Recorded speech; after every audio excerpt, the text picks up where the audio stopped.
Держи. Браво. Это доберман по кличке Марс. Ему всего год, любит внимание и подвижные игры. Его щенком взяли из приюта семья Поздеевых из Удмуртии. Мы решили завести собаку. У меня двое детей, старший очень активно занимается спортом, поэтому именно породу выбирал он. Собака очень сильная, умная, выносливая, поэтому подходит для людей, занимающихся активным образом жизни. Для питомца Поздеевых это не первый конкурс, но на всероссийском у них премьера. И победа. Марс стал лучшим в номинации «Юниор». Стала кандидатом в юные чемпионы национального клуба породы. Более 2000 собак привезли сегодня в Казань. Наш город впервые принимает выставку такого масштаба. Здесь от миниатюрных йоркширских терьеров до строгих сенбернаров. Очень интересно. Узнали много пород собак, которых не знали до этого. Очень нравится столько собак, такие красивые, ухоженные. Интересно, ребенку хотели показать.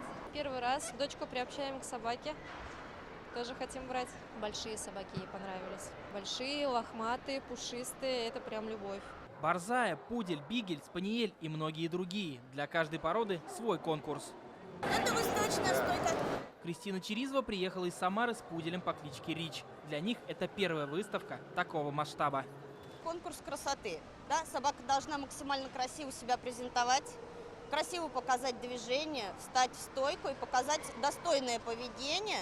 Умение презентовать своего питомца тоже искусство. Важно правильно ходить, давать команды и даже выбирать одежду под цвет своего четвероногого друга. Тех, кто презентует собак на таких выставках, называют хендлерами. Екатерина Блинова говорит, главное в их работе – найти правильный подход к животному.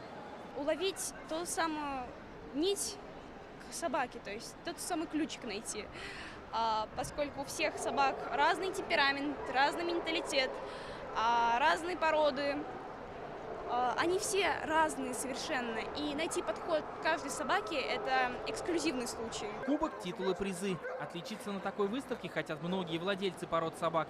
Также проходят показательные выступления по танцам, лекции для тех, кто интересуется собаками, и обучающие мастер-классы для детей.